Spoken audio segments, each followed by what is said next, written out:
plenty on the spot. Booked a nice little hotel for the both of us. If it's you, it's not a lie, little one. We've been close, but we're not close enough. I wanna be inside your world. Under your skin, I'll say it again. Close ain't enough. Who gave you permission to be this perfect?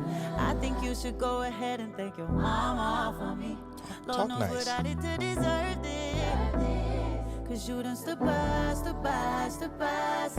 me, yeah.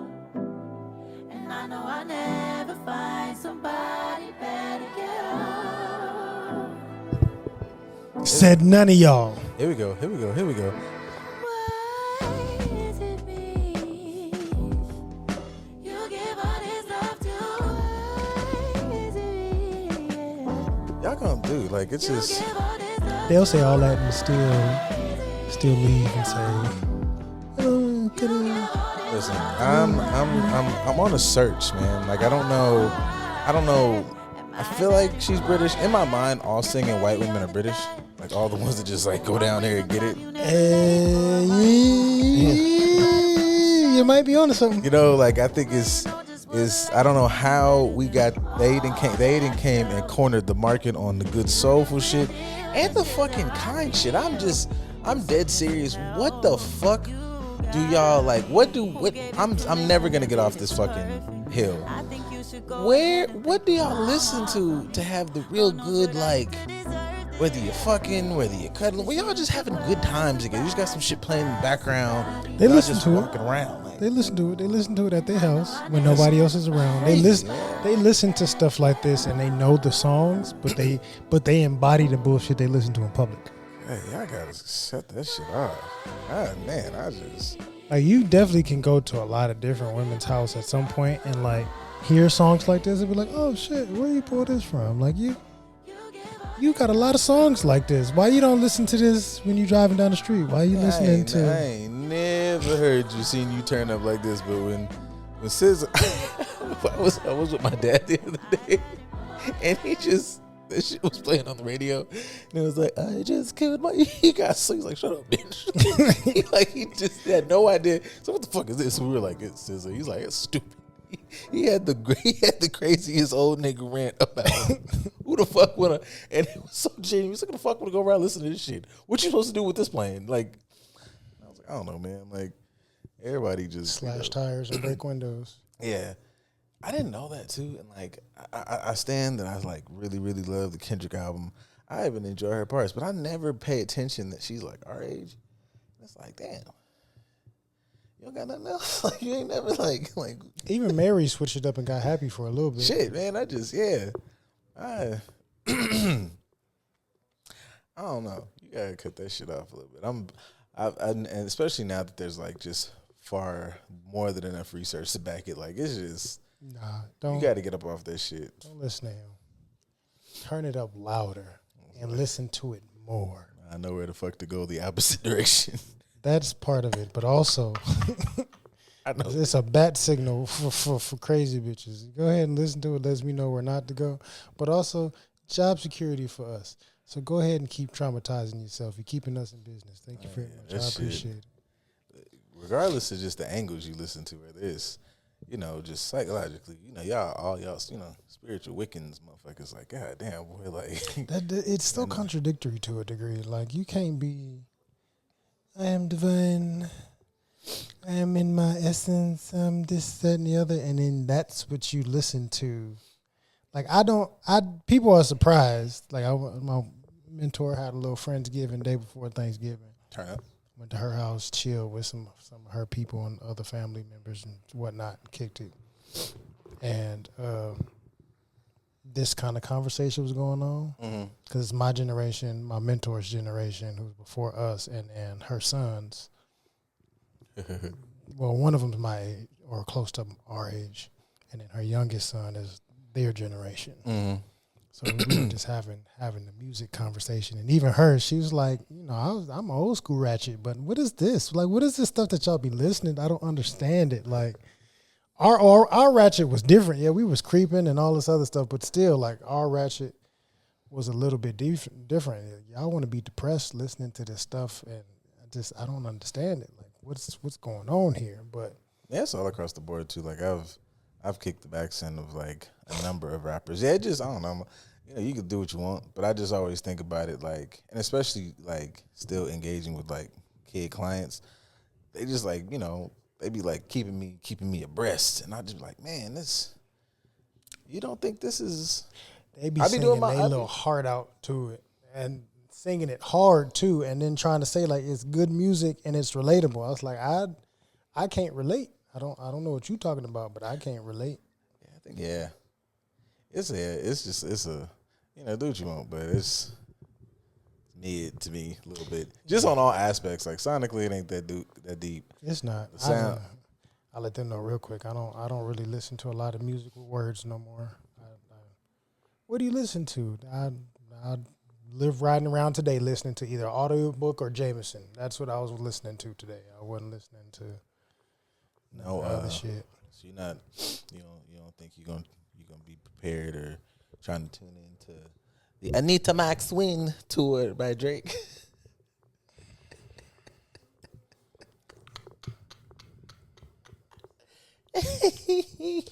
I'll let you know right now. Anything with Drake's name on it, I ain't really paid attention in about 4 or 5 years. I think it's really crazy that like I just feel like if you haven't like seen, unless he's changed it, I feel like it's absolutely insane, and it just speaks to the importance I feel like of having people, you know, in your corner, people who fuck with you in some way, to be able to pull your coattails in some form of fashion, because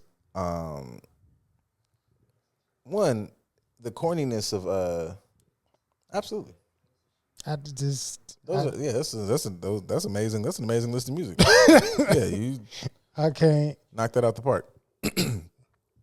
So, here we go. If I could find it in this fucking thing. Yeah, I can't. I wish y'all could see. I'll let y'all. Some of y'all, if you ask me, I'll show you.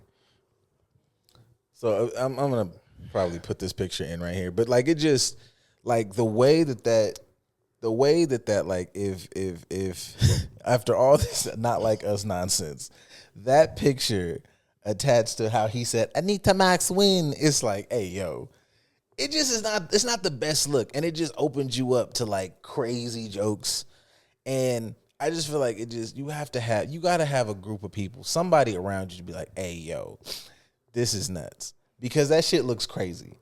That looks like a Saturday morning cartoon. It's definitely Nintendo-ish. That's crazy. It's Nintendo artwork to me. It gives off Nintendo for sure. Yeah, and I'm moving away from that. If I'm doing all this, you know, suing fucking UMG and Spotify. I may be out the loop, but I don't really know what the Anita Max part is. But it's something he said. It was, I don't know what that is, but it's something he said. I remember like in a I don't know if it was an interview or a clip that went viral, but he was like, it's my alter ego, Anita Max Win, and he said it like that. And I get that, but your alter ego is a white woman with a bob, a D chain, and a gun. Hey man, and glasses. Like that's. I mean, I get it. All of these. This is supposed to be the tour. The tour is all in Australia and New Zealand. You know, freaky tour. I get it. He gonna have a nice little time out there, but that doesn't really help you out when Kendrick basically beat your ass so bad you left the states you left the whole side of this hemisphere. You just abandoned it altogether. I'm gonna just go over there with the white people and I'm gonna just make sure. Yeah, the whole again, everything about that, the optics about it is just really weird. And I know, like, you trying to, it just shows like, I give a fuck, this shit is whooping my ass. It's just a crazy way to go out hip hop wise. Just go ahead and put Iggy on the tour and call it a day. At least you can salvage something. It's just not that I'm knocking Iggy. No shade to Iggy. Shout out to you and them cheeks. But no disrespect. I forgot about her. I don't care enough to research it, but I just say I forgot about her. Oh no, she been doing her thing over there, but she also transitioned into, I think she a mom now or something like that, if I'm not mistaken. Oh, it was one of them niggas. I don't fucking know. She stereotypical baby mom situation. Oh well. With another pseudo famous dude, I think. Turn up. Probably another ball player, if I'm not mistaken. I forget if it was a ball player or an artist. Actually, it might have been an artist. I don't know. I don't care. I don't know. What are you doing? I know you got cheeks. Yeah. And I just come across those randomly every once in a blue moon. Other than that, I don't really know what the hell she's doing. But yeah, man, that Drake that crash out. This Drake crash out is some legendarily weird, just non-hip hop thing. And coincidentally, I've had like between me and you had like a small one. I had 2 other conversations like just in depth about this Drake shit, and it coincided with this clip. I don't know if it's how viral it is, but it was a clip that went around, and it was of Talib Kweli at the Breakfast Club talking about how Issa Rae is like told us all who Drake was from day one with with the that movie, the photograph. Yeah. With the breakdown between the two as far as... And I don't know if it's a reach, but like it's a reach that I could probably like rock with. It's a legitimate breakdown, I'll be honest with you, because Drake fans have always had a bit of an aesthetic, and a lot of y'all are trying to fit that aesthetic. He gets us. It's our feelings. I ain't never said that Drake spoke for me or understood what I was... I've never. But maybe that's just my bias, because I've never listened to, looked at, or whatever Drake and been like, yeah. I remember when that first mixtape dropped and like the subsequent few albums. I was like, we were all like I know I've said this before. Like, you could go from any corner of Gremlin, and like you could enter up the front, get off, exit anyone, come through from the front of that motherfucker to the football stadium, back by a whole. You could go the whole thing at one point and hear this nigga playing throughout the whole campus. He was rocking, man. He was, niggas was fucking with him. You was getting little like fucking, he was getting chopped and screwed remixes. It was a good time, and it was like, oh, the Degrassi nigga, he's rapping, but he's not doing like tough shit. It was just really like if he'd have that's such a crazy thing to transition from as a grown ass man, because you came in the gate as just a dude from Toronto who enjoyed rap and was just telling about his experiences trying to find himself. Everybody was fucking with that. Everybody can relate to trying to find themselves one way or another. Whatever that turning point was, where now it's like tough Drake and, according to like any, Joe Budden and them, you start fucking niggas' baby mamas and shit. Like, it just seemed like a nigga who was always like, I think obviously clearly like always like kind of a cornball, and just never got comfortable with themselves. And then you gave that person like a buttload of money. Is that a Canadian thing or just him being a cornball thing? I wouldn't consider it a Canadian. I don't know much about Canadians, but what I do feel like it's a too much. It's a compound effect of like just not connecting with a culture that you look at. Like, as much as we joke about it, like, we set the stage. We set the stage for culture. So if you like right next door, but not quite American, so you don't understand like, everybody got racism or colonialism or whatever type of ism, but you don't quite understand like the experiences we've had here. You come here grown, and I'm sure he had a bit of fucked up experiences like, oh my God, I'm Drake. And, I don't know, niggas pee on your leg and, PD smacks you. Like, it sounded like a joke, but like I could see those things fucking, shaping you. You've been sitting up here on TV watching motherfuckers. I don't like, you can kind of see like from what we've seen, like, the initial experiences that like he was growing up around is like his mom and shit, it seems like. So you got a lot of like, I'm outside the loop of blackness, but I'm dying to get into this motherfucker. And, maybe you sprinkle some connection to dad shit, because I know they got a music background. So I can see this nigga coming in super green. And, niggas, hip-hop is hip-hop.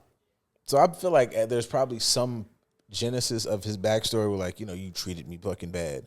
But this whole jump off the deep end and just becoming whatever. I mean, looking at how he entered it, I thought he was an R&B singer when he first came out. Yeah. Because Brand New was definitely, I was like, to me, that was my introduction to Drake. Mm-hmm. Was Brand New. I'm like, who's this R&B nigga, Drake? He's like, actually, he's a rapper. What? And then I listened to more stuff. It's like, okay, I'm not mad at it. Granted, I'm also 20. So, what, 2021 at the time? I don't fucking know. But even then, it was like, oh, okay, cool. But yeah, whatever happened with that transition, I thought he was just light-skinned nigga. And then I found out he was a half-breed from Canada. And that kind of made more sense. Because I can understand, and not to say that Canada doesn't have gangsters and tough guys and all that. Though they're all over the world. We ain't the only place that got them. But each country does have it a little bit different. Mm-hmm. So you having whatever Canadian tough guys look like, trying to be an American tough guy, to me, that's going to make you look corny. Yeah. Not even that you're trying to be corny, but like you're trying to embody the caricature of a different country's. That's like me going to Thailand and trying to be a Thailand gangster. Yeah. Like, it's not going to match. Even though I can pull it off as far as, yeah, I may look tough or be whatever because of my size and how I can carry myself in a certain way. But I'm still not going to embody what that actually looks like for that region. I'm still going to get looked at like, yeah, you trying too hard. I think that was Drake's case, and he was trying to let the money and the status and all that stuff kind of overshadow that. And it just doesn't, because he's Canadian and it just keeps coming out more and more. Like, your Canadianness keeps showing. And I think that I think there's a level of like, because I know everybody's a label tool and troll, and Kendrick is one too. I get that, and I get the fucking the points behind that. But you know, motherfuckers are from where they're from and have the I don't know, cultural or relationship equity to do what they do. So I do feel like also with Drake, there was always like this kind of, it was kind of the Most Def thing. Like at a certain point, it was like, oh, he's spitting, he's this, and then it kind of turned into this like infinitely palatable music because it was marketable. Like at a certain point, you saw, you know, you getting Kendrick's music, even if you know, it's all performative, whatever. I've seen a lot of shit online, but like either way, like the message does kind of start to, you got to be good as fuck because this is starting to kind of draw a line in, you know, your audience. Like this is clearly, you know, messaging and stuff that's supposed to speak to and inspire a certain group. If you fuck with it, cool, but this is absolutely something speaking to us. When Drake shit starts being, you know, palatable to any and everyone, it's like, this is kind of like, you know, cookie cutter shit. And, you know, hip hop is in and of itself. But that's, you know, that's what a pop artist is. A pop artist is somebody that's going to cater to everybody. And I, like Most Def saying that he's pop, yeah, that makes sense, and it's not a disrespect. But a lot of people took it as he was trying to not disrespect Drake, but disrespect Drake as much as possible. It's like, no, that's what a pop artist is. You are a half breed from Canada, and you embrace the Caribbean culture when it's comfortable for you. You embrace Atlanta Southern gangster culture when it's comfortable for you. You embrace Houston strip tricking culture when, like, you embrace all these different things when it's comfortable for you. Fucking Cardinal Official didn't come out here doing that shit. He was like, I'm from Toronto. I'm a Jamaican nigga that lives in Toronto. This is me. This is who I am, and this is what it is. Drake came out here and said, I'm every woman. It's all in me. And we ate it up and enjoyed it. And it's cool. Like, if you're going to do that, that's you being pop. That's you being palatable, which is completely fine. But, you know. I think hip hop too has the kind of like, you know, I don't know, pay the cost a bit of like what it looks like to gatekeep or because niggas was like, you know, niggas want money. Niggas was like, yeah, this is a great motherfucker to have on a track, but not have any kind of like, I don't know, stipulations on what it means to be, you know, hip hop. Niggas will go like, well, he's the most successful artist. And it's like, well, yeah, man, but what are the parameters around what makes one like super hip hop? And I know that sounds like you trying to shit on somebody, but there is like some differences in currency of when, like, I was watching that hip hop show that's on fucking Rhythm and, I think it's Rhythm and Flow. And it's like the competition. Busta Rhymes is a fucking like hip hop staple, a legend, a somebody cemented from background, content he's spoken about, and just actual ability to create fucking amazing songs. And it's like, okay, well, if like obviously Drake has musical ability, you can rap, you can put the words together. And initially, I think it's what gets niggas away from like, you know, these genuine hip hop conversations is like authenticity does not mean like this gimmick and shit. And, you know, you started to kind of lose the connection with Drake's music. And I know sometimes people act like that's a fucked up thing or a hardship to place on hip hop, but I was like, I don't know. It like facilitates, I think, growth for those artists. And that's what make us like, you know, connect with a motherfucker. You listen to, there was a thing going around. It was like going through Kendrick's catalog, and it was like, damn, this is fucked up. Damn, my community's fucked up. Damn, the world is fucked up. Next album, Mr. Morale, I'm fucked up. This album, you got me fucked up. Like, it's funny, but like there are progressions through what you're going through. And at a certain point, we've said that here before this even hit. It's like you realize, damn, nigga, Drake like 38. I don't want to fucking. I don't want to listen to you about, you know. Everybody loves me, but everybody hates me. Yeah, come on, man. You sound stupid. Like you 21-year-olds. Word to Joe Budden, nigga said like, I don't want to hear no more about these 21-year-old girls got you spun. Like, fucking grow up. Like I'm listening to he got the 40-something-year-old girls that's forever single because they Instagram baddies, even though they kids is going to college and all that other stuff. He got them fucking him up too. Yeah, it just, I don't know, like I feel like at a certain point you could kind of see where like the music, you know, and it spoke to who it spoke to. I'm not saying I don't like a good, you know, turn up bop here and there, but I use it for what it's used for. And, you know, music is, you know, this all, you know, transitional and, you know, it touches you in spaces and so on, which is true. And I don't know, it just, at a certain point I feel like that's where the disconnect came from. And that's what makes an artist an artist. Like, you can be popular, and I don't think that's bad, or you can say somebody's like, but there's a different thing, I feel like, with artistry and musicality and shit like that. And some of that shit, that nigga shit was losing at. And that's where, like, these big, I feel like, differences and lack of respect outside of just all these personal choices that niggas are talking about shit he's done, like, just as a person. You know, I got a different take on that. Okay. Slightly different. Mm-hmm. Putting a mental healthy spin on things. Ooh. Your environment shapes your personality, your perspectives, how you perceive things, the characteristics and mannerisms that you embody. They either condition you or you take them on for survival, right?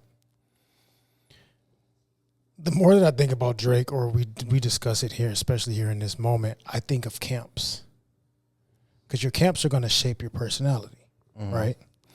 Either you're going to realize that this camp is not for me and you're going to get away from it, or you're going to fall deeper into a camp because it embodies who you are. So an example that comes to mind is Lox was with Bad Boy. Right.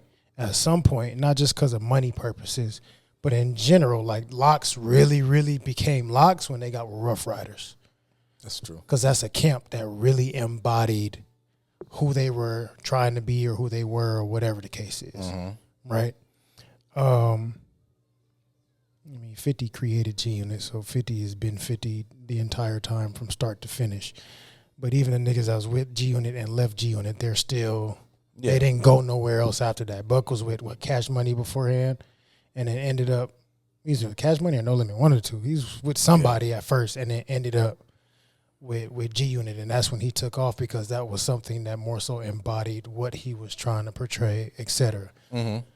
Death Row and Dog Pound, camps that have stood together for a long time because that's something that they embodied and they were trying to be. TDE, everybody in TDE, regardless of what's going on, they personify the same type of image. We're niggas from the hood that can rap. We ain't commercial. Like, nobody out there is an outlier. Even Kendrick is not an outlier.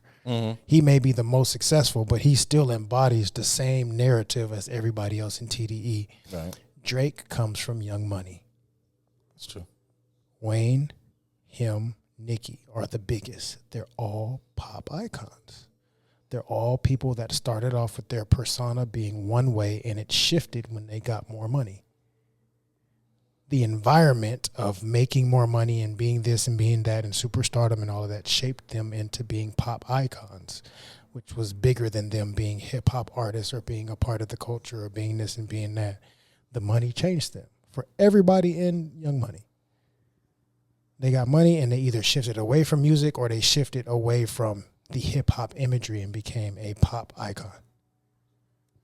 So I think it's Wayne's fault. We blame Wayne because Nicki and Drake were trying so hard to be like Wayne because that's who basically raised them to a degree. They would listen to his music as they grew up, and then you get to work with him and he's tutoring you or you're under his tutelage. Yeah, Baby is kind of helping you, but the niggas that was Cash Money are still Cash Money. They still act Cash Money. They still be Cash Money, the whole 9 yards. Wayne doesn't really identify with Cash Money at all until this year, a month ago. This is really the first year in a long time where he's been, Cash Money, this is where I came from, and this, that, and that. And even then, he still portrays himself or is still treated as bigger and larger than Cash Money. He's Young Money, which they were all, to a degree, pop stars. They embodied the image because it was palatable and sellable to the masses. So the environment of Young Money, created by Lil Wayne, who at the time was transitioning from New Orleans gangster into pseudo pop rock, skater, pop icon, now creating this label, and everybody else is coming in under that same tutelage and getting money to, like, he created the environment that created the Drake that we see now.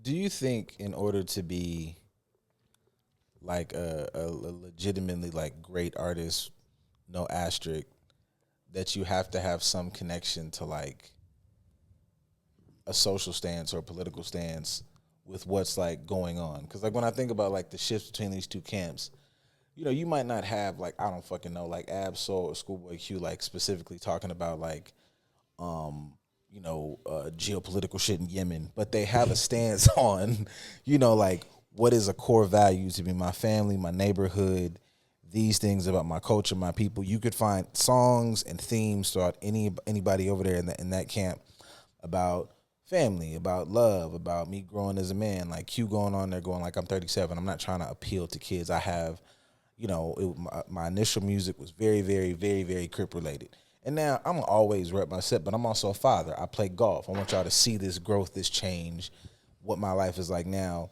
Or on the flip side, you might every now and again, if Nicki want to really just let us know she can rap, she'll get like introspective, and then it'll be some just, you know, barb shit, which I don't really care for the barb shit. I like when Nicki get her shit off. Wayne almost is like, I don't know, like a victim of his talent. You know he can always rap, but like the substance of these things, and it's like, oh, y'all not really taking sides. When I hear y'all in interviews, race is not a thing. And I feel like that affects art. If we're talking about it from a genuine art platform, art is meant to move you, whether you're a, you know, art, whether you draw, whether you do film, you know, the cookie cutter shit just never does well as far as like substance and what makes you like something to be somebody to be remembered in that field. And I find that to be like a staunch difference between the two camps and these particular artists, because niggas was like, you know, Drake is amazing, he's big. And it's like, yeah, but he ain't really talking about shit. So like, I mean, you're talking about art, right? Mm-hmm. For this artistry of hip hop music, what was the original reason for this creation of art? Hip hop was created from, I don't know how to say this without getting wordy, like it was a voice for what we had going on. Right. You know, it was a voice expressing what was going on in our communities and our circumstances and the systems against us and how we endured and how we adapted and this, that, and the other, blah, blah, blah. That's the essence of hip hop. That's the essence of this artwork. Mm-hmm. Right. I'll use, say, Basquiat as an example. Like Basquiat had themes within his artwork. Does it hit the same when you see it printed on a T-shirt? It's not the same because you know that it's commercialized and it's not entirely something that he exactly stood for. But I say that's something that you need to have in order to be hip hop. Because even if you talk about TDE, they can talk about their growth because they're talking about what happens in their environments and who we are and where we come from and how we transition as people and this, that, and the other, which has always been part of the conversation.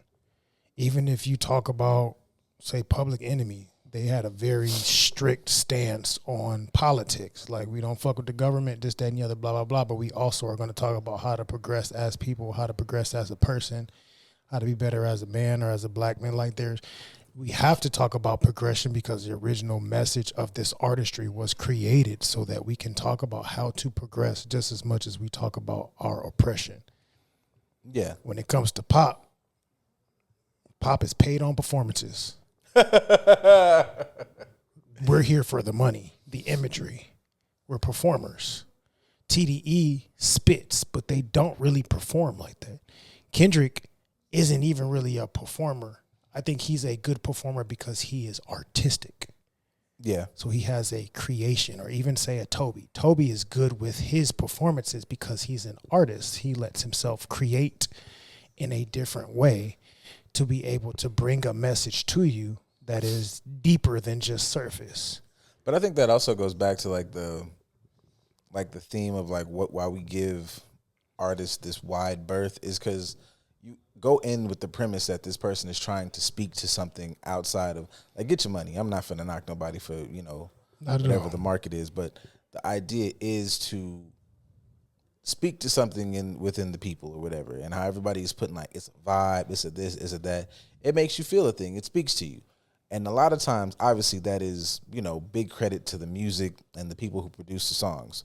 But, my favorite little soapbox is, these words, these themes, all this other shit, like, it affects you. It has a thing on you.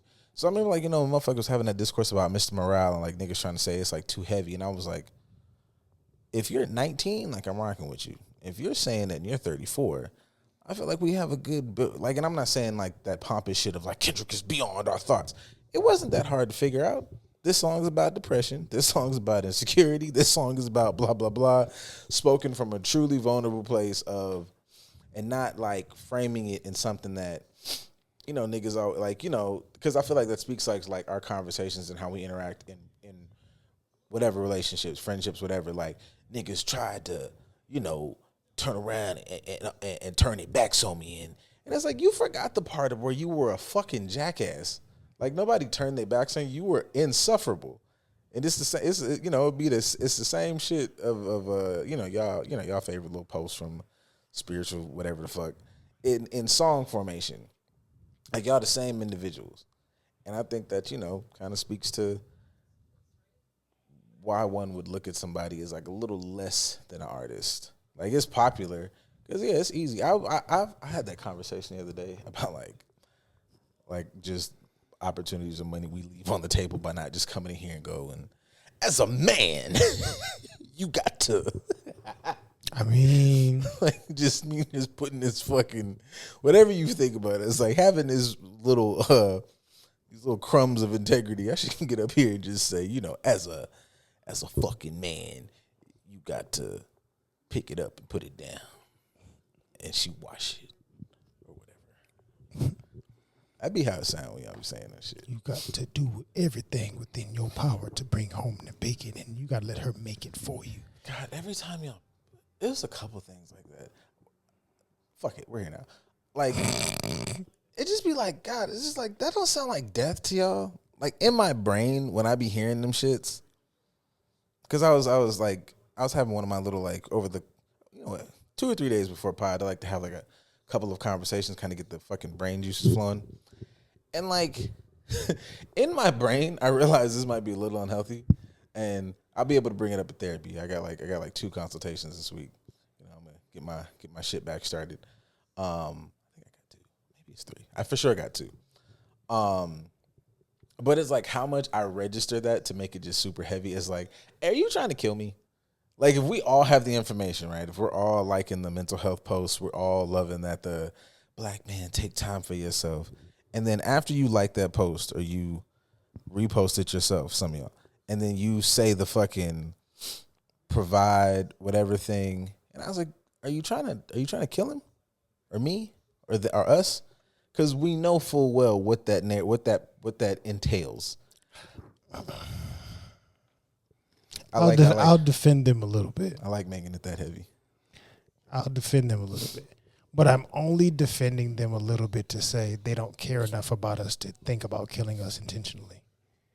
I think the focus is really just, I'm so severely focused on what I want to where I don't recognize how badly it affects you. You shoot me by accident or you shoot me on purpose, you still shot me. Oh, yeah, of course.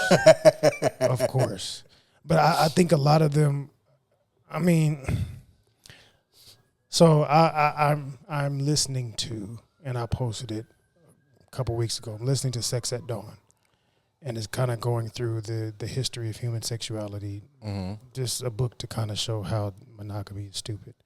For lack of a better terminology. I won't say it's saying monogamy is stupid. It's more so showing how polyamory is really like, it has been the natural form of how humans relate for way longer than monogamy. We just had all these systems that forced us or made us conform into being monogamous.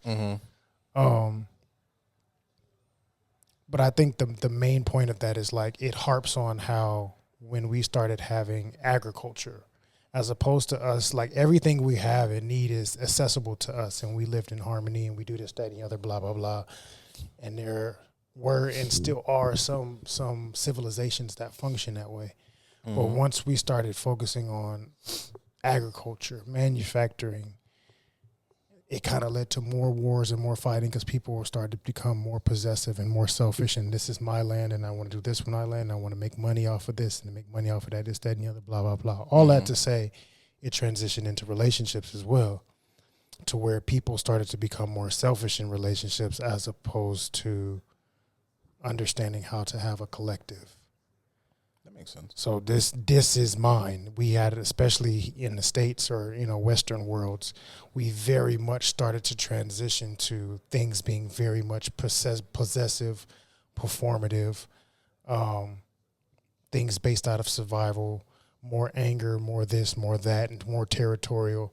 And it transitioned into relationships to where people focused on relationships being what they wanted and what they needed, as opposed to us being supportive of each other to get our needs met and recognizing how, they don't have to get it all from me. Or, it goes into other stuff as far as the misconception around the stifling of women's sexuality and the misconception or misunderstanding of what that looks like and this, that, and the other, blah, blah, blah, by the church and all this other stuff. Read it and listen to it for yourself. Yeah, that's a major part of it. But whatever, Sex at Dawn, you guys can go read or listen to that book for yourself and see what I'm saying. But I'm bringing that in as far as the possessiveness aspect or the selfishness aspect within relationships. I think for a lot of women in the Western world over these hundreds of years, it's became more of me getting what I need and want for myself, and I'm not really recognizing how it affects the person that I'm supposed to call my partner.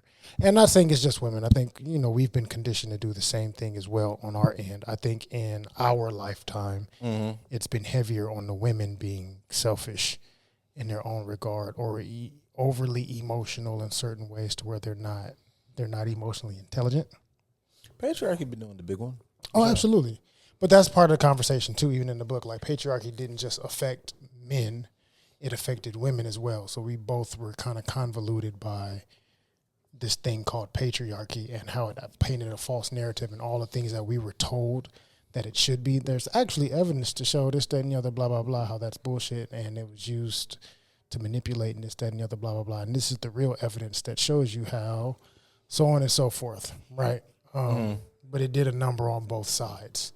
So I don't think a lot of women are trying to kill us or even understand how they can be killing us slowly with certain narratives, because the Western world has conditioned us to be selfish in our relationships as opposed to understanding how to actually love and support and communicate with one another.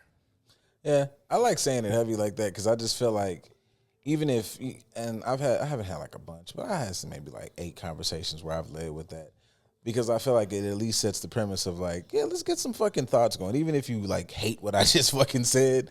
Because and the same thing for niggas, because I just feel like people like my biggest thing is motherfuckers saying things, and it just seems like, and I'm not nobody's fucking guru, but just not having any awareness of like the I guess yeah, the length or like the extent of what you just said about where that lands. Like fucking I thought about this, like I said this the other day on my story or whatever. But I think it's like kind of like how many bullshit people can somebody like follow or interact with before you start to like question them? And I premise this with the fact of like if I'm on Facebook, because everybody follows their work friends apparently on Facebook, which I say, Susan from HR, you start noticing that Susan is reposting or liking, a lot of fucking like right wing MAGA shit, and you look at her friends, and she's following like 10 niggas. She's following 8 to 10 motherfuckers who will be getting to it about get America back to where it was. You would be like, yo, Susan's kind of fucking trippy. I'm not fucking with Susan. I'm at the fucking Christmas parties and shit. I gotta watch this motherfucker. She's really, kind of a fucking op. If I see the homie and he's followed Andrew Tate, fucking Fresh and Fit, and 7 of these other niggas who are like, lick my boot, woman, and you would be like, yo, James, like, what's up with you, bro? Like, 'cause this is kind of some crazy shit. And you would be concerned about, dog. Like, you would be, as a woman, you would see that nigga and be like, I'm probably gonna back up. On the flip side, if you see like, your homegirl or like a love interest or something, and it's like, hey, every time one of these stupid shits come by, you in the likes. And now when I see your friends and shit, when I click the Derek Jackson 2.0s and you are following 6, 7, 8 of these pages, as a nigga who's like, if you're looking at somebody as interest, like, especially if you like have been talking to someone, you got to start thinking like, damn, this motherfucker be crazy. And I've given that. I know I feel like we've talked about that here, but I've given that a good amount of thought because I'm like, your social media does kind of have a good representation of like where your mindset is at. It might not be like every bit of it, but it's enough to find concern. And it's like, what about this? Ain't no kind of. Yeah, what about this rocked with you to the point? Like, it's one thing to like, I like a bunch of shit.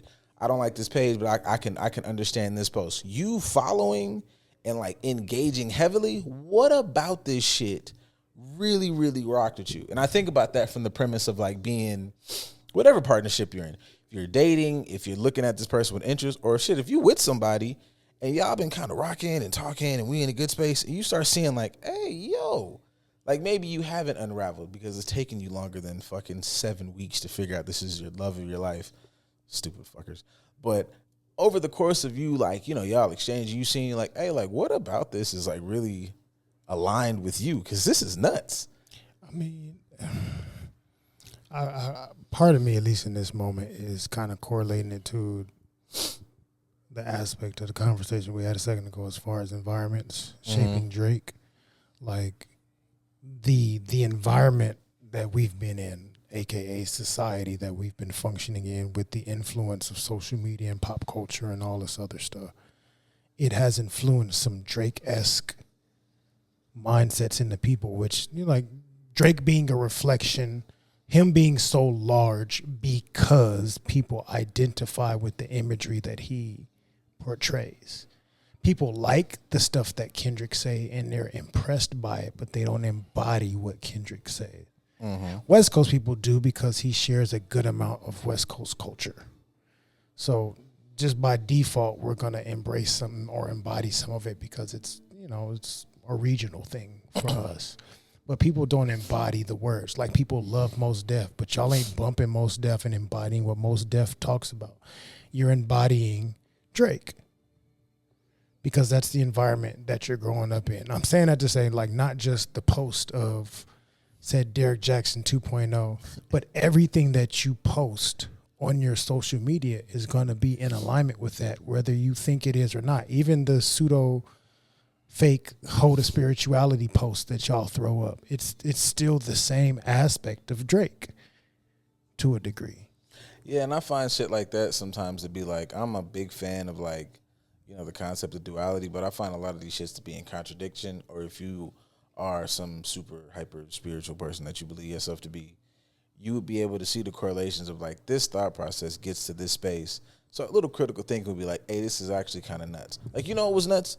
that I saw, and this is a kick to niggas and everybody else, because I like this Dear Fathers page for the most part. I like pages that, promote black dads, have us looking fucking dope out here as black men, and like, as a nigga with no kids, I like to find pages that are like, oh yeah, you guys are good at this. This is a good space to fall into, because the internet will have you feeling like, niggas just, you play second fiddle, so on and so forth. I love my dad, so I can't really like but I saw this, and I saw niggas liking this, and I find this to be nuts. I want to have a daughter first for one reason and one reason alone. I honestly feel like baby girls should be spoiled, and they should be spoiled for a reason. So I think that anybody who believes in marriage, it's a ritual within the marriage ceremony that I think we kind of brush over. So when the bride is coming out and her father is walking her down the aisle, the father is passing this daughter off to the husband. And the entire life of this daughter was basically under the supervision of her father. Her father should have been providing. Her father should have been protecting. Her father should be spoiling. And her father should be building up the image of what a real man is supposed to do for this baby girl. So then when he hands her off to this husband, he is handing her off to a guy who is very much so about to take on the burden that he had to take on his entire life. I want that for a girl. Like, I want that for a baby girl. I feel like I just want to protect and, like, just have a little baby girl who's going to love on me and I can love on her. And then the only person who can take her away from me is somebody that's qualified. So right now... That's called codependency, you jackass. Yeah, that sounds... Everything about that sounds nuts. It sounds stupid. Again, kind of like we did with the Marlin. Like, you take a small, relevant point and you just completely shit the bed on it. If you really want to protect your child, spoiling them is not the way to protect them. That's how you can handicap them. That's how you enable them. That's how you stunt their growth. You're making their life easier, and they're not learning how to get through adversity, which a healthy human being has to know how to navigate through adversity. I think what he said in the end was his real message. I'm looking for something that can validate my existence. I'm looking for something that will love me the way that I feel like I want to be loved, and I will be able to train and condition it to do so, because I can't find that anywhere else. You didn't say anything about spoiling her mother. You didn't even mention her mother in the equation. You mentioned a father giving away the daughter at the wedding to you, in which you create a child that you end up doing the same thing to. If you do your history as far as what marriage looks like, the passing of the father taking the daughter and giving it to this extra person is because the daughter was dowry. She was property. It was not because I protected her all this time and I'm giving her to you. That's what we shaped it to kind of look like in recent history. But traditionally, this is my property and I'm passing her on to you because you are doing something for me for equal payment of some capacity. They were not looked at as human beings. They were looked at as things, not people. You missed the entire premise of that. If you really wanted to protect a child, a baby girl, you would teach her all these different things, not spoil her. That's how you know that you're not really ready for a child, or that you actually care to take care of a child, because you're not thinking of her development. You're thinking about your own fucking ego being validated. But thank you very much, because it's job security for me.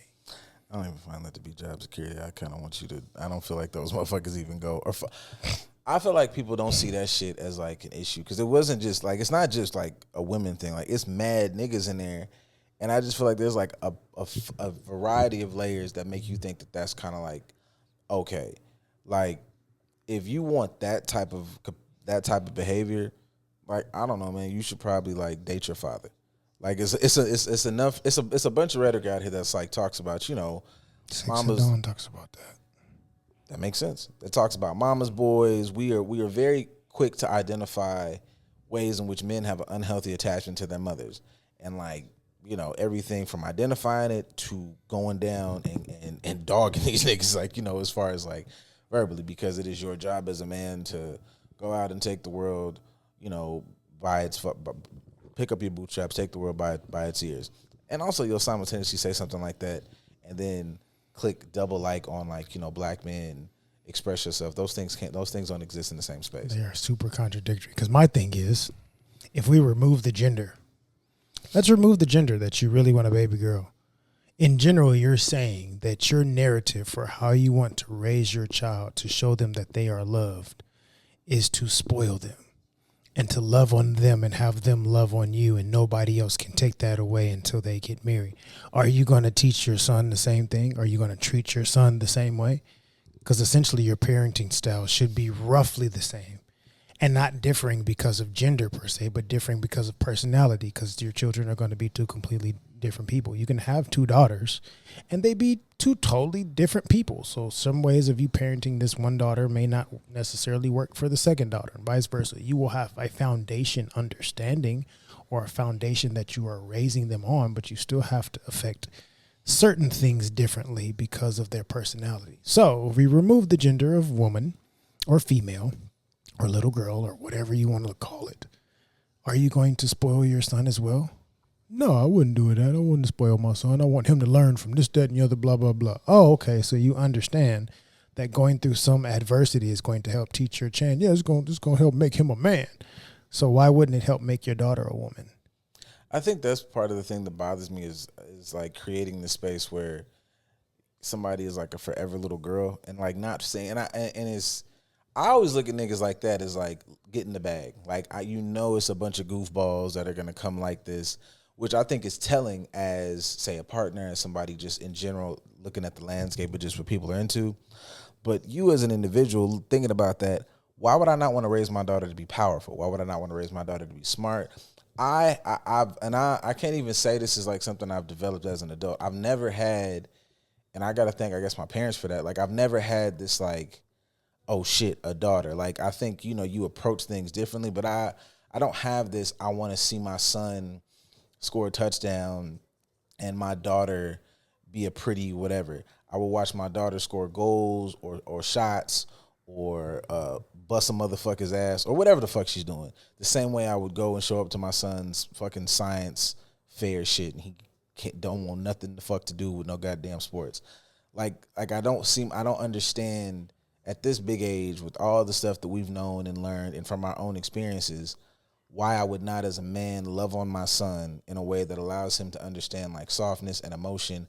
I'm going to still bust that ass when he needs it because discipline is just fucking part of the gig. But why would I deny my daughter that? Why, as a black man, knowing what black men go through, would I raise a daughter that is devoid of the ability to support and protect and provide for him? That's a two-way street. Word to that fucking Jason Wilson video. Protection and provision looks however it looks for people, but I'm not superhuman. I'm a human being and I need help and support. And so if I see, like just on some just regular community shit, everybody love black folks like y'all post. If I see a good young man doing what he needs to do, treating my daughter correctly, my first goal to tell her is like not to, it's like, yeah, you should be able to help him because that motherfucker is taking off. And if you sitting here rubbing your motherfucking feet together, twiddling your hair, and this nigga is, running amok with this engineering scholarship, or got a good gig in tech, or he's a therapist in 2048, because we're gonna keep it fucking going, guys. Like I'm not finna tell my daughter like, oh, you better cook that man a meal. No, you better take your ass to, like, you better go do your motherfucking assignment too and pass that midterm because that nigga's taking flight, and I wouldn't have him sit here and have my like daughter wait hand and foot. Also, I just got too much fucking pride as like a person. Girl, go fucking do something. And I find it weird that y'all like post this shit while having sons. Like, so you're gonna tell me that you're gonna watch this? Like, I just think about that shit start to finish. You're going to watch, you carried this person, or you sat there and watched this woman carry it, pop this motherfucker out, wham wham, you hugging, grabbing, we all clicking on all the fucking parenting posts. You doing the skin-to-skin contact, nigga. Your oxytocin is going through the roof. You feel soft. You watch this motherfucker take their steps, learn their shit, find aptitude in something they like. They done played sports. They done gone to this. They done gone to the science fair, the literature shit. They've gotten into school. They got out. They got a good job. You want this person to be able to walk through life protected and secure and loved because you're going to die. And you're going to tell me that y'all with my love, my world, man, that you want that boy, because why did you like that? You want that boy to go find a burden. He said it in the video that it would be his job to be man enough to. That's not my daughter's, my future daughter's boyfriend or husband is not required to do my job because I'm her father. That's not your fucking daddy. That's your partner. The entire dynamic is different. You motherfuckers are crazy. I never stand on that. It's my job as her father to protect her by way of teaching her how to be a good partner. I'm going to teach you how to be a good fucking person first. And then when you become of age to understand and look for and want partnership or connection with other human beings, I'm going to teach you how to be a good ass partner. One, by embodying that, so you get to see what it's like with me being a good partner with your mother. But then I'm also going to help you understand how to be a good partner yourself to somebody else of your choosing, because you both are equally yoked, as the Bible says, so to speak. Like, I'm not here to teach you how to just be a recipient to this nigga and wait on him hand and foot so that you can continue to be a recipient, because that's all you've ever known from me, was to just give you lots of shit. That doesn't make sense. So essentially, I'm going to raise a trauma for somebody else's son. Shit, I'm finna raise a trauma for my kid not having any ability to fucking. I don't find any of that to correlate to being able to self-regulate, being able to be fucking empathetic to your actual friends or anybody else. Like, none of that shit creates healthy people. I'm supposed to generate love. They're not even going to understand the value of $1. Because if I'm spoiling you, you don't understand the value of $1. So how are you going to become a functional adult that has to manage their own money if I've never taught you the value of $1 because I spoiled you with everything? And I think there's two things that we don't talk about, too, about, like, when niggas say this shit as dads. Like, one, addressing the fact that you might not have ever, like, the love of a child and the love of, like, a daughter is something different. And maybe address the fact that nobody has ever treated you with that like type of reverence and love. And you should probably process that, because you finding that or trying to facilitate that in your daughter is going to give her a more difficult life. Like, you wanted that selfishly for yourself so that it could be like, oh, man, somebody's going to love on me and I'm going to be as pushovery as possible, and you creating bad habits and you creating a fucked up dynamic because you're raising somebody that I don't give a fuck. I would never want that for my son. What the product of that father I do not want for my son. I do not trust you. That's my baby too. I don't trust you to take, like, the way my father like discusses, I'm a big grown man. That nigga's like, yeah, bro, I'm very adamant about what it would look like for somebody to help you through life. And I'm like, you know what? That makes sense. He's like, yeah, you're my fucking first and only son. Like, so I can't imagine me raising, I literally can't put the fucking thought together to even promote that shit. And it's crazy to see like niggas like that, but then you'd see them like, you know, repost, you know, nobody understands, man, you know, we go through a lot alone. It's like, but yeah, bro, you are consistently promoting relationship dynamics that make you sit there and go into a depression for 5 years straight. Like, you haven't been able to really lock in with your kids because you stressed out your mind, but you have a spoiled wife. That's not your partner. That cannot help you. I also don't trust that person to teach my kids real stuff because, again, what if a satellite falls out the sky and hit me in my motherfucking head? My spoiled wife can't help me. My spoiled wife doesn't have what it takes to really hold the fort down. She's going to leave you because you can no longer spoil her. And I don't even mean just find that. Even if that motherfucker could go get a job, I don't find them to I don't believe them that it would be easy for them to develop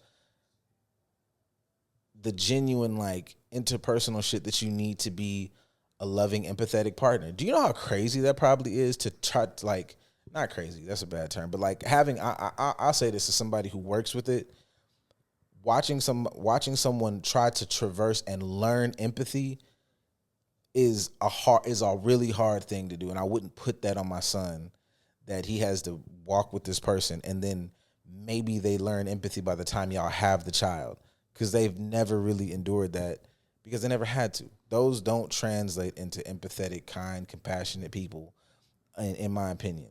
Can they happen? Yeah. I could jump off this fucking balcony and land on my tippy toes. there's a probability of that in some form of the universe. The planet tips are just the right way, gravity do a little shift, but 9 times out of 10, I'm finna shatter these motherfuckers. So like, no, and y'all got to stop that shit. I sincerely, from a therapeutic perspective, like, it is okay. The name of the game is unraveling where these thoughts come from. You've been rocking this shit, been reposting this shit. We all graduated in 2011. You've been posting this same shit, baby. It's 2020. You don't think you should try it differently? You don't think you should, like, do it different way, my nigga? Like, you gonna post some shit like this, post that white man that says, like, you don't need therapy. You just need someone who understands that you can, what you're doing, be compassionate. No, man, you need help. This shit, I don't like, and that's why y'all have to go back past, like, the Leave It to Beaver ass shit. It's a 2-person job. Like life, like partnership, whether you are doing poly shit, monogamous shit, whatever the fuck shit.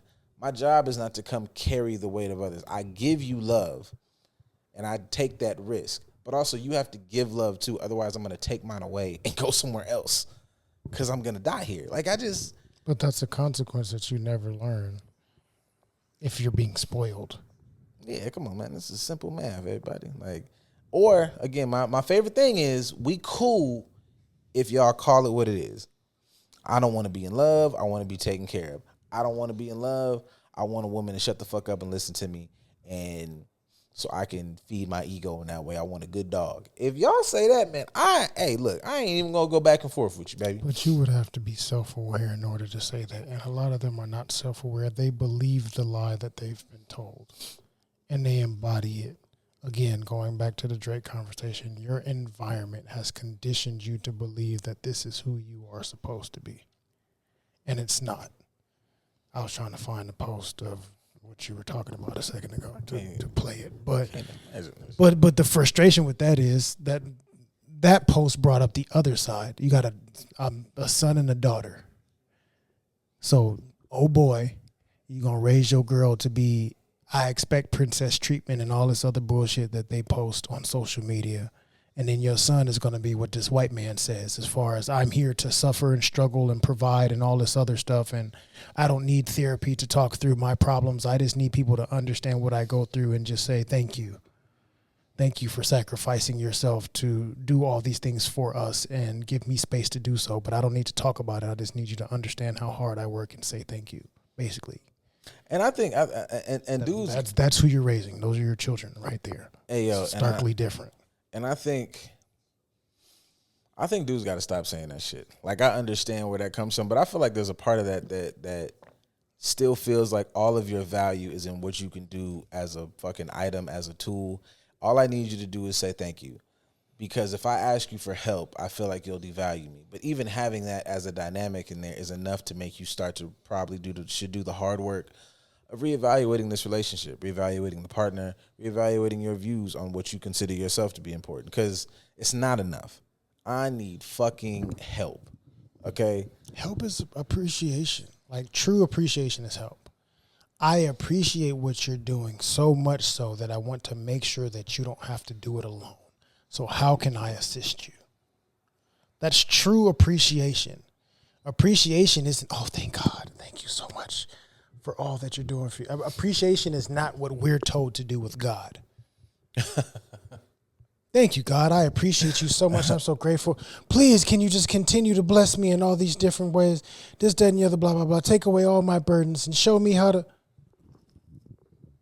But even that. No works. I just do a lot of praying and appreciation and gratitude and this, that, and it's all performative bullshit. The hard work, that's where the appreciation is. I appreciate God giving me all these opportunities, so I'm going to work my ass off to make sure that I take these transgressions and turn them into lessons.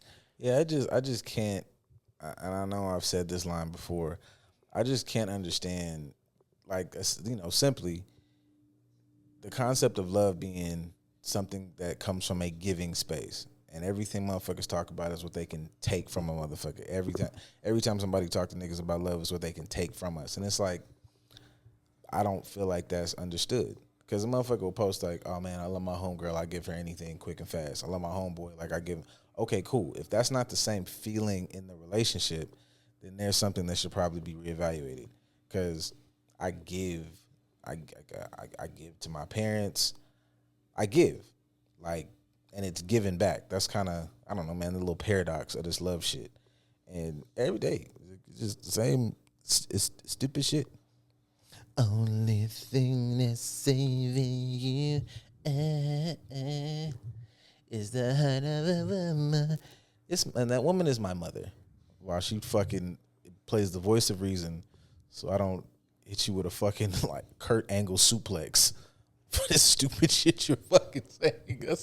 That's the only woman I'm fucking thinking. Like, because she actually raised you out of love and protection and told you, hey, be careful. Watch these hoes for this, that. Like your mom, I think mom and son, stereotypically, that's the real true love. Because she's going to tell you how to avoid people that are like the younger version of her.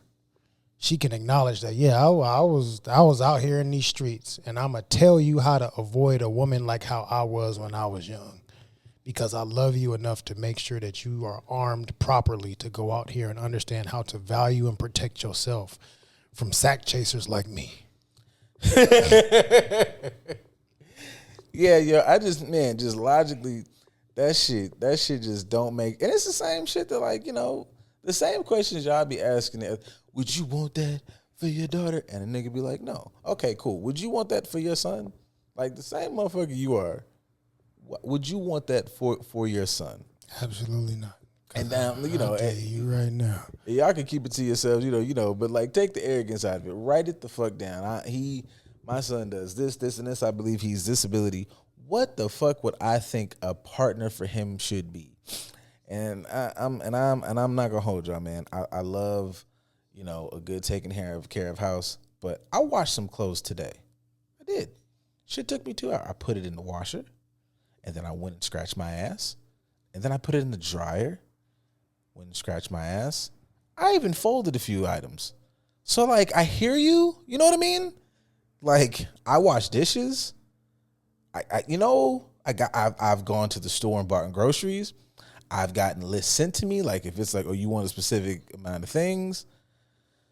So like, you know what I'm saying? Like, it just, shut up. It just is not a, because I also just can't get behind the whole like, that whole like, take care of the household, take care of the kids. If I'm not Denzel, where I'm on set for like 8 or 9 months, and I'm a nigga who supports, because even shit, my mom did it.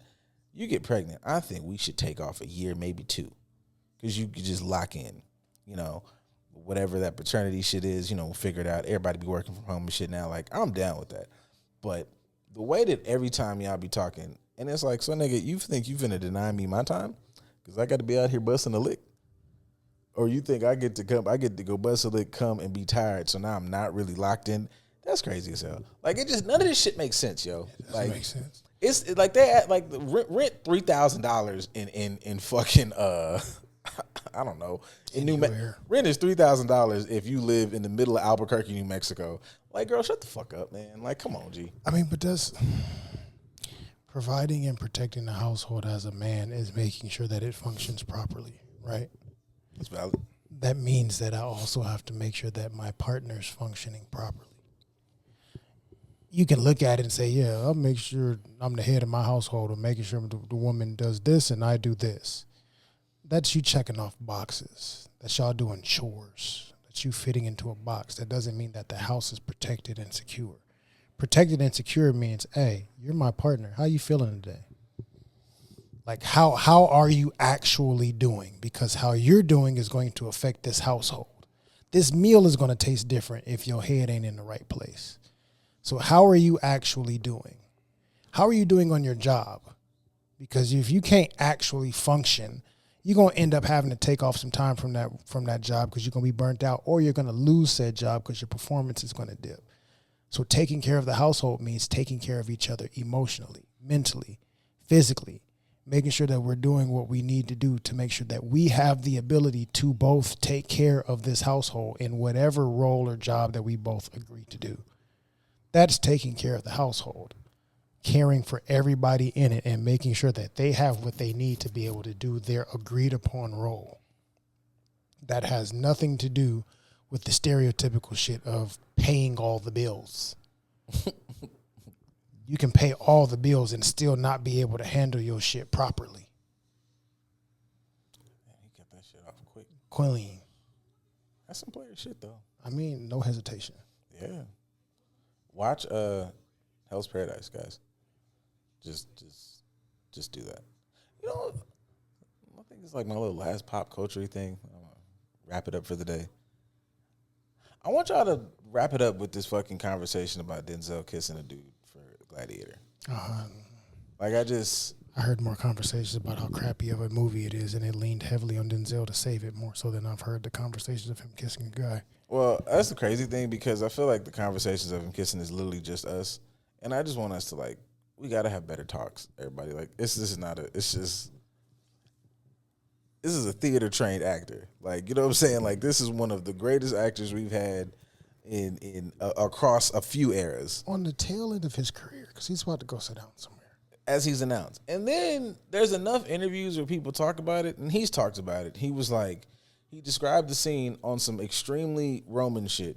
Kissed the dude's hand. I think there's like a lip peck, and then he kills the dude. So this is a damn near some fucking Godfather level, you know, I loved you, whatever the fuck. Like on, like none of it. They act like this nigga was busting slob and they was rubbing each other's nipples. Like, I just want y'all to shut the fuck up. During that time was accurate. I mean, yeah. If they were doing that, it would be historically accurate and appropriate if they were doing so. And so I understand people's thoughts about, you know, I guess effeminizing one of our, you know, greats, because that's what everybody mad at. And there's a whole conversation within that in and of itself, but it just didn't happen. Like I just always find it so crazy of like, and like, it's not like super research. Like I've done like research. I hated it. It was like extensive. You have to sit there, sift through articles, write 50 fucking pages. Y'all literally have to watch like a 4-minute YouTube video sometimes. Like you can scroll down one article on Google and it's like right there. It's like a 30-second read. I want you niggas to stop this shit. Okay? Like, I mean, I think I sent you the post, I think, where one of the neuro people were saying like the way that social media and all these things are conditioned. Like, they've conditioned our attention span to get shorter and shorter and shorter. Mm-hmm. So even something like a minute long reel feels long to us. So of course, reading an article or something along those lines just seems insufferable because we can't. Our attention spans are too short. You know what I did this week too? Speaking of like theater trained actors, because you hadn't sent me that, but like just the idea of like I was thinking to myself, I was like, you know, I used to be really big in like, you know, watching movies and shit like that. I'm like, I've never like been off, but like even since I've been out of school, it's like getting back in the swing of things because I have been like TikTok, Instagram. So it was like funny that you sent that because I did that. Like I watched The Piano Lesson. Good movie, by the way, if you guys like want to watch it. Word to Sam, John David Washington, and his son, I think, direct. Just fucking Washington's all around. But sitting through that, and I was like, oh, movies are dope. Like, you know, a good dramatic piece. I've been good for watching motherfuckers kick each other's teeth in. But like, one, I'm good for a good dramatic piece. It's black people. The script was good. And I'm not going to hold you guys. Like, a little bit of a spoiler alert. It was a bit, I mean, you know, it's in the 30s. So, you know, it's still got some heavy racism. But there's some little spooky vibes in there. And I'm not going to hold you, man. It got some real, like, tap in with the ancestors moment at the end. I'm fucking with that. I don't know if that's what they really were just shooting for the whole time. But between that and that Birda song, that Bird, like, you know, word to J. Cole using it as a sample, but that song by itself, I ain't gonna lie, man. Like, as a tried and true, proud black man, I would put a nigga through reinforced steel if that song played and I'm just like out and about. I think that song is dangerous as shit in a good way. That shit sounds like them chain gang shits. I don't know, man. If y'all want to get in the real vibey, you know, spiritual shit, I feel like you can get some shit started. You start fucking saying those in unison. Get you 5 niggas out and about.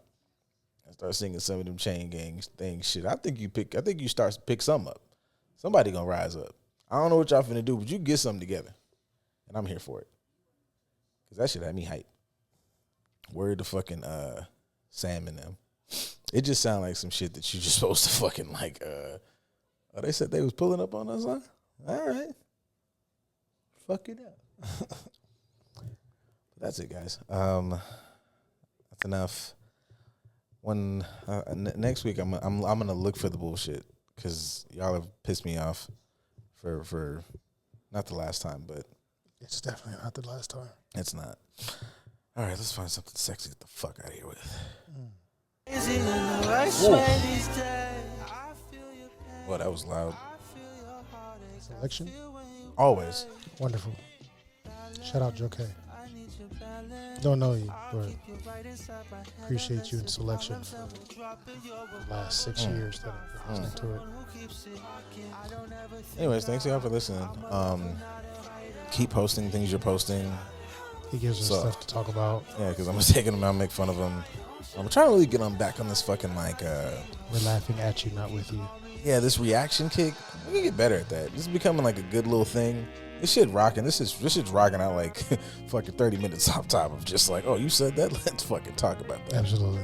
I don't know what to do with y'all on these like call-in shit. Today was a late episode, but I'm gonna figure that shit out too. Yeah, I mean, y'all don't know when we're recording this, but at fit. this time on this day, you guys are definitely out doing what I normally see you doing, which is spending money, eating out, and drinking in abundance. Spending your weekend running away from your true self. God damn. Well, there you have it. Another thing that y'all, you talked about posting memes and it telling who you really are, and like people shouldn't see that as a red flag.